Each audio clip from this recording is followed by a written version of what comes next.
been following the news, you undoubtedly know the new millionaire, perhaps billionaire, has come to town and wants to make himself known. That, of course, is Daryl Cates. And joining us to make sense of all of this is Nick Bontis, an award-winning professor from the DeGroote School of Business. Nice to have you with us, as always. Happy Friday, Taz. Thank you so much. So, Daryl Cates, he comes in, says that he wants to take over the operation of Cops Coliseum and perhaps the West Harbour proposed site for the Ticats. What do you make of this, the timing of all of this? Because it's about a week from the deadline that was set to get the city and the Ticats owner on the same page. Any surprise about the timing of this? Well, this is an intriguing development, Taz. It really is. We need to step back. Let's go back to May 17th, where we had the Hamilton Economic Summit. It was at that event that the Ticats first started playing hardball with the city, where we had the conflict with the location. And people at that time thought, you know what, it was just that these two players were the only players involved in the game.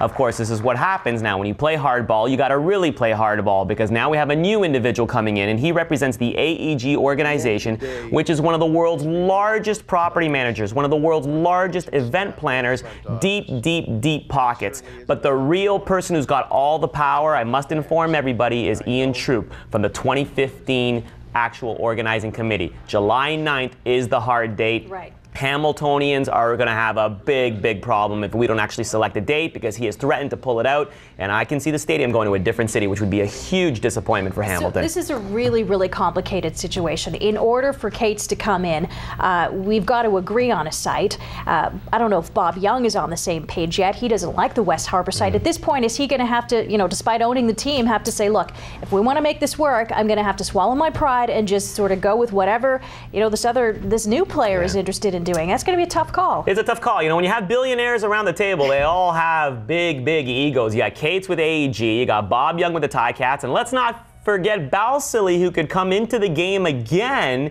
if AEG comes in, pulls the stadium together with Cops Coliseum. I can see Balsillie coming into the game again for another NHL franchise bid. Oh my God, Hamiltonians, have we not been through this enough times already?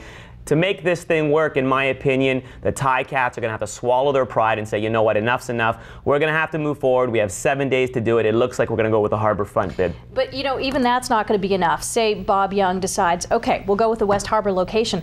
The fact is, Cates still can't own two NHL franchises, so you mentioned the Balsillie factor. So now we've got another player who may be coming back into the equation. Do you think we might have a better chance? I mean, it seems like all the groundwork is being laid for an NHL team, and perhaps this big entertainment district.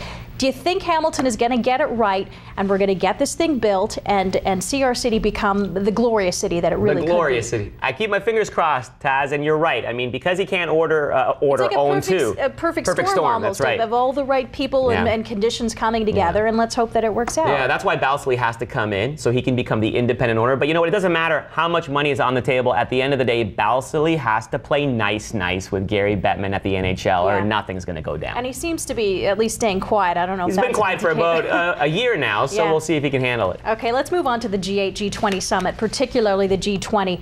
A huge price tag to get this on the go, $1 billion plus. Was it worth all the money in the end? You look at all the headlines, all the pictures that CNN was airing of the riots, the damage. Did our city, the area, come off worse than they were before the summit? So here's my unorthodox answer to this particular question, which is a question that everybody asks me on the street. There was no nuclear bomb. There was no airplane that was hijacked. There was no mass murder. There was no mass poisoning. And those are all the things that we wanted to protect.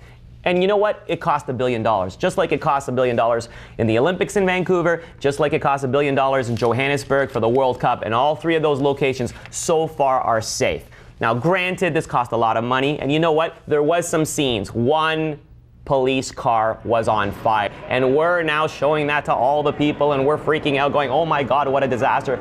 The foreign press are looking at us and saying, oh my God, these Canadians, only one car was burning during the whole summit? What's wrong with these Canadians? They must be too polite. I don't know about that. I don't think we're getting the positive press that some people allude to. Sarkozy talking about his next bid to host that, and he said he doesn't see any reason why his country is going to be spending anywhere near that close to that figure. Do you really think we're walking away with a positive spin on this, or are we just trying to make the best with this bad situation? Here's Sarkozy's quote.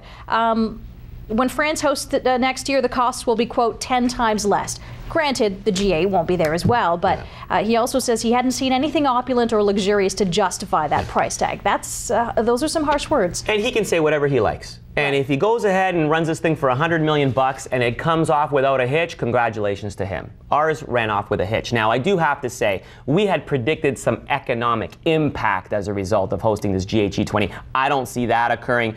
I definitely did not see billions of dollars of incremental revenue going to retail outlets or hotels. I mean, it was pretty barren in downtown Toronto. So I don't think the economic impact was there. But in terms of doing what we were set to accomplish, reduction of deficit, reduction of debt, that was the promise. The good news is at least Canada's going to be ahead of the game in terms of the G20. Okay, and speaking of money matters, the HST, of course, kicked in yesterday, the dreaded tax.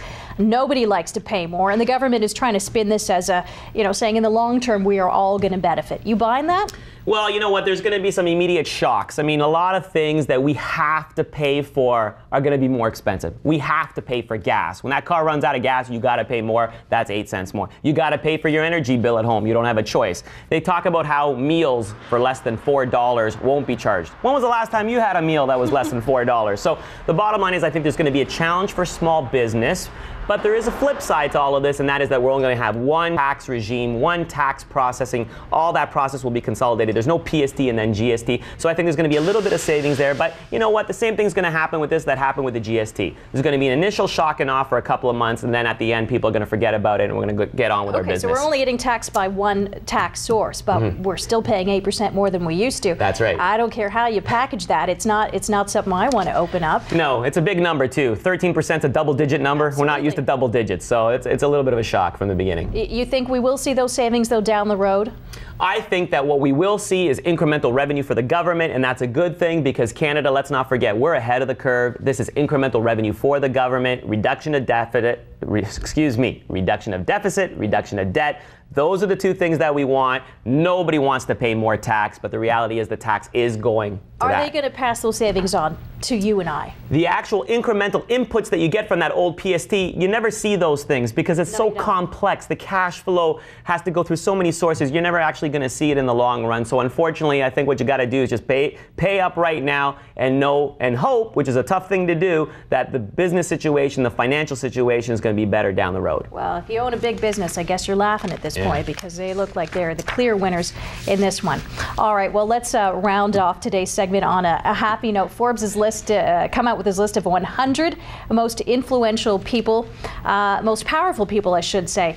Number one, not surprisingly, Oprah Winfrey. Could have guessed that one. Number 4 was Lady Gaga. Number 5, Tiger Woods. Any of the top 10 surprise you by any means? No surprises. This is the top most powerful celebrities. Now, the way they calculate this is through earnings, but as well through media both in print and online. Now, Oprah is the queen, so you know she's going to be ranked number 1. Lady Gaga is the biggest mover and shaker on the list. I mean, she was a virtual unknown maybe 24 months ago, so props up to her. Tiger Woods, he's on the list, but maybe for some bad reasons because he got a lot of tweets and Facebook links connected to the situation that he was in. One of the big shocks for me who's on the list are the actors from the Twilight movies. These people were complete unknowns 12 months ago, and now some of them are making 10. I heard $12 million per movie. That's actually some pretty good coin if you can get it, Taz. Very young people making the list. Taylor Swift, Miley Cyrus, they're in the top 15. Unheard of. You did sort of explain the parameters and what constitutes powerful.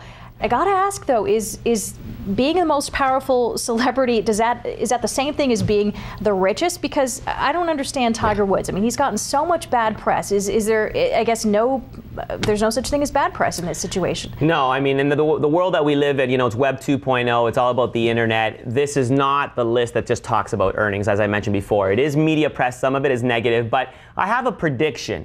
Oprah next year is now going to have her own network. Right. She's going to own that thing from top to bottom. So I see Oprah's value financially and in the media skyrocketing even more than she has today. How do you jump from number 1? You can't go beyond that. You just own the list. For a while. That's right. You own the list. All right. Well, that's a wrap for Bontis on Business Week this week. Be sure to check out his website, nickbontis.com. Always a pleasure having you with us. Thanks so much. Thanks, Taz. All right. Thanks.